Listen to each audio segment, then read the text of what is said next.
Hey dudes, what's up? Well, I know there's a lot of AK videos on my channel lately, and I can never get enough of them. But I know you guys, maybe you guys are getting sick of them. But this is for newer guys. As you can see, this is my baby, as what's his name said. Remember when Joe Biden said that guy, if that's his baby, this guy needs help. Well, Joe Biden is a fucking idiot. What else? He's from Delaware. Fucking retard. Anyway, I can't stand that fucking guy.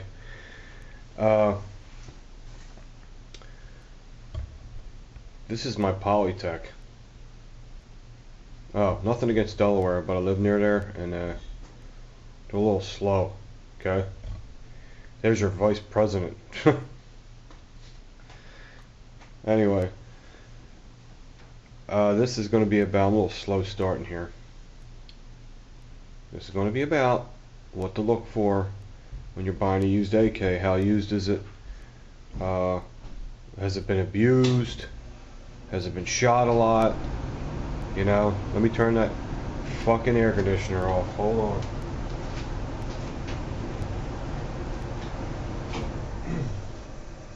Need some more light.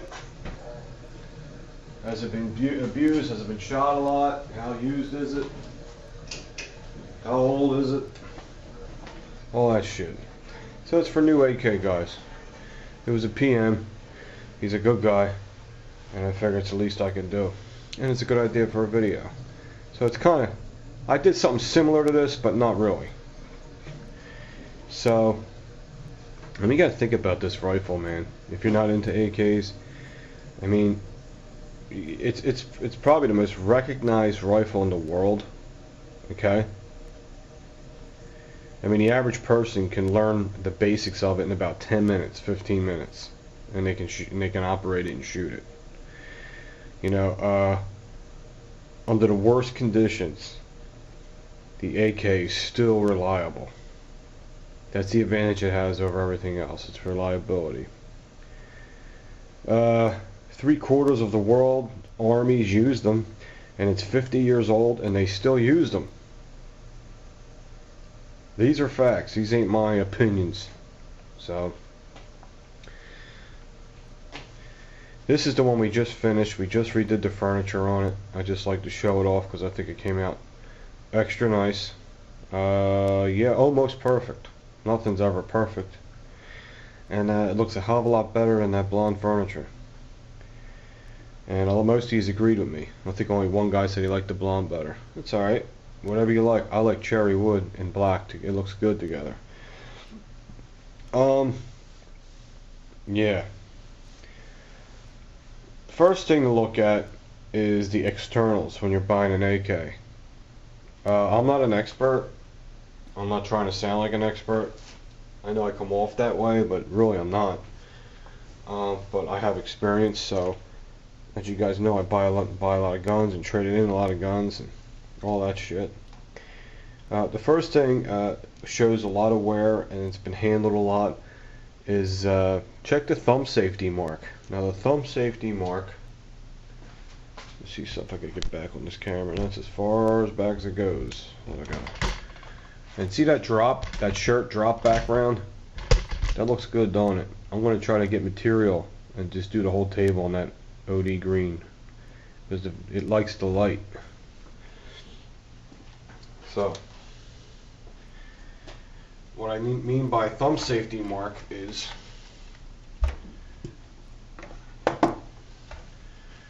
right here. I mean, it don't prove that it's been shot or anything a lot, but it's just it proves that it's been fondled a lot. You know what I'm saying? That little scratch there. All AKs have them. Polytechs have them the least because the Polytechs are very gentle. They're very smooth. No effort. Okay? But that's one thing you can look at. Look at that scratch. If it's real deep and it's real protruding, you know the gun's been messed with a lot. You know, it's simple things here. The charging handle wear, which would be here. right here where you put your finger. If this is all worn off, that means the charging handle's been pulled back an awful lot of times. If all this finish is off of here, and on this AK, the finish is just starting to peek through the corner, so this AK is in really good condition. Another thing to look for is trigger wear. Look on the trigger. That's with any gun. And if the finish is still on the trigger, the gun really hasn't been used, because these AK triggers they're just steel. So the finish on there will just come off, especially on the trigger, because you got acid on your finger. And the finish comes off pretty quickly if you use it a lot. And with this AK, all the finish is on there, so it's still very, very in good condition. And the stock still kind of hasn't been cured yet, but so it takes a good couple weeks to get it to cure. I can feel a little slight tackiness, but nothing that's going to hurt the finish, so I'm still cool. What else? I drift off subject. That's how I am. It's something I need to stop doing. The Magwell cutout. The Magwell cutout. Well, the only thing this shows is machining quality. So you see, it's clear. Now the Magwell cutout on a cheap AK. No offense, like a fucking Wasser.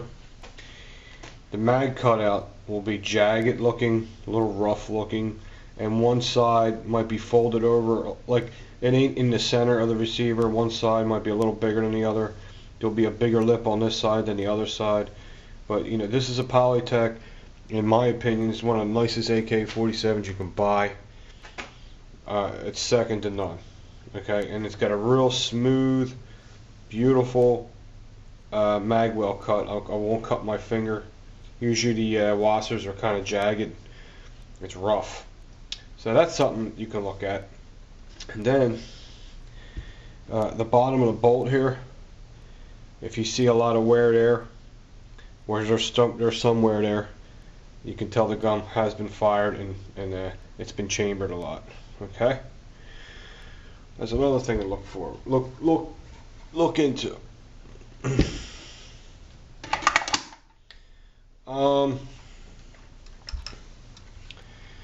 The cleaning kit. Well, the cleaning kit. I mean, this cleaning kit and this one, is kind of beat up.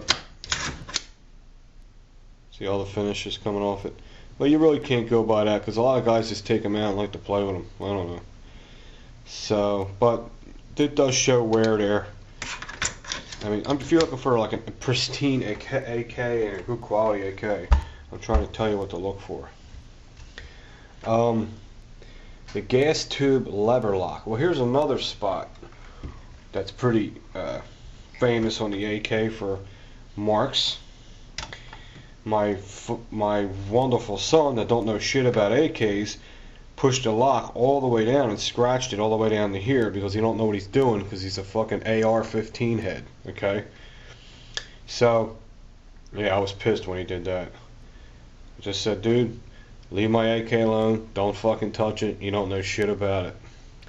They think because they know about ARs every rifle's basically the same. No, it's not. AKs are completely different than ARs. They're not even remotely similar.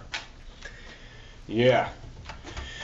Every time I see that, I just want to strangle them. Anyway, you will see a scratch from. Look at this. I mean, if you own an AK, you know how hard that is to push that up. Look at this Polytech, man. I don't even need a tool to open it. And believe me, it ain't because it's broken in. It's because it's made right. Because this gun is in excellent condition. But here's another mark to look for. The gas tube lever lock. And if you see a lot of wear in the divots, in which there's none, barely, that means it's been taken apart a lot, it's been cleaned a lot, it's been fired a lot, it's been in operation a lot. Okay, that's another spot to check for indications of wear and use. Man, I'm not with it today. Am I ever with it? I even had Fruit Loops. You think I'd be in gear right now.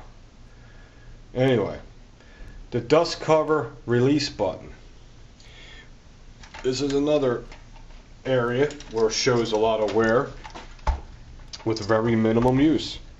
That's good. That's where you want to. That's what you want to look for. The dust cover. If all the finish is off the dust cover, that means the dust cover's been off a lot. It's constantly been taken off and put it on, and taken off and put it on, put back on, and that will show you a lot of wear, and that the gun is definitely been used a lot. Okay, right here. That's all the externals that I can come up with. I mean, you can even look at the up here, the leaf sight, but no one really messes with that too much. Okay, I mean, let's face it, an AK is a street battle gun. You know what I mean? And an AR is a good rooftop sniper-like battle gun, or the AR is a close combat gun too. I'm not saying that, but I think in close combat I'd rather have an AK. But that argument will go on for years. You know, it's like Glock and XD. It's just, it's bullshit, you know. What else can I tell you about it? That's all I can tell you externally, man.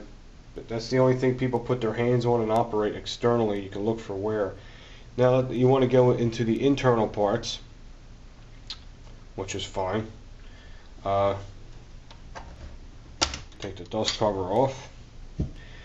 And the most important thing to look for is, one of the most important things is look at the hammer. That is going to show you how much the gun has actually been fired, how much the trigger has actually been pulled. Isn't that what the real deal is? Isn't that what you really want to know? So, I never even cleaned this gun yet because when I got it, it was clean. So, you can see the bolt carrier is in excellent condition. Oh, whoops. Wow, that's a stupid mistake I made. And if you look on the bolt carrier up here, right on the shaft here, if you see a lot of wear on here, it's a sign of wear. It's a sign the gun's been used. You know what I'm saying? Another thing I want to show you is the bolt. The bolt kind of takes a beating. This bolt's in good shape. I wouldn't say it's in fantastic shape. It's got a little bit of roughness around the edges. Always look around the edges. Anywhere metal bangs metal, but it's in really good shape. Right here you can see where this is where the bolt rides in the slot. There's a little triangle piece, and it's got a couple pins on it. So I mean, it's not in tip top, but it's in good condition, and I don't want to change it because it has a number on it. As long as it's in good condition, I'll keep it original. This is the back of the firing pin right here. This is where the hammer strikes the firing pin, and that looks excellent. And then there's the firing pin. You can see it poking out, and the firing pin looks pretty damn good. And I know it's only hitting brass, but still, over time, I don't care if metal's harder than brass, it will eventually wear. Okay, I got into a bickering argument with a really good friend about that, and I completely disagree with him. Okay, he thinks because brass is hitting harder steel, the harder steel will never wear out, and that is not true. That is not true. I don't believe that. I'll never believe that. I just look at it this way. You ever see the rocks in a creek? The ones that are real smooth, that look like marbles? Well, them rocks at one time looked like rocks, but over years and years of the water going over it, it smoothed them out and made them have a marble finish. Now you're going to tell me that water is a harder surface than rock? No. Rock is a harder surface than water, but the water still polished the rock. Got it? I'm not all about philosophies, but there's a good example. This is another beautiful thing. This is the bolt carrier. It has that beautiful bronzish finish on it. I don't know what it is, but I like it. And a lot of things with these AKs, here's something you got to check.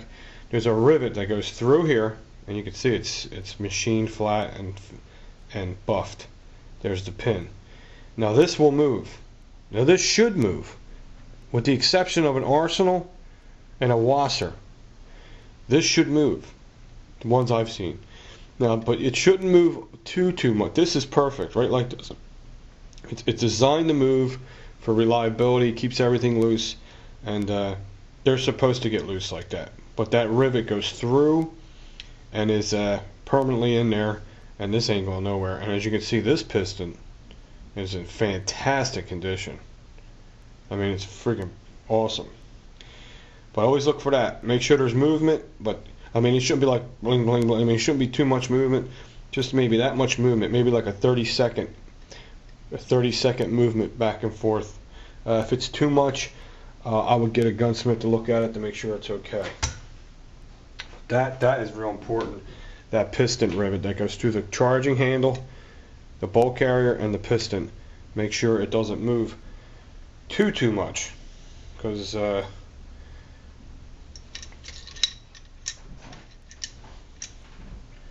okay.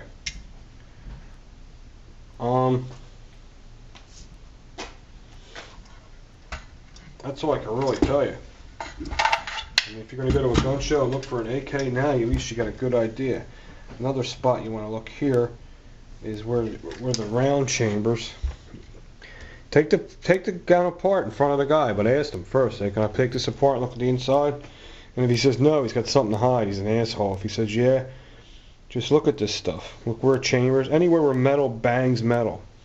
Okay, here's the hammer I was telling you about. See the hammer? Now my hammer, is there any peening? Little tiny bit that finishes off. The gun's been fired a decent amount of times, but not heavily. That's one of the best things to look at is the hammer. I mean, that's all trigger pull evidence right there. And that's really all I can, you know, that's all I can tell you.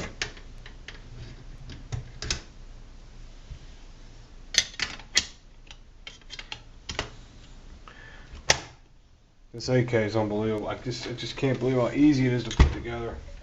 I'm telling you, I've had that Wasser and that Saiga 12, man, they were a pain in the ass to put the fucking dust cover on. A bitch.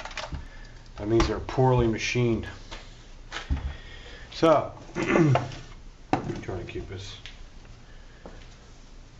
I don't know if this will help you, again, but this should give you a good idea what to look for when you're buying an AK for the first time. And that's it. Let me know what you think. Boring video, but good for new guys. And like I said, if you want to know more about AKs, there's a lot of good AK guys out there. But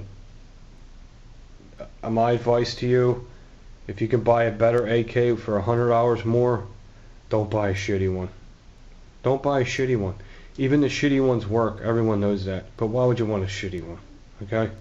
It's always going to be in the back of your mind, and you're always going to look at it that it's the worst one. So why would you want to do that to yourself? Believe me, I've been through it. Alright guys, see ya.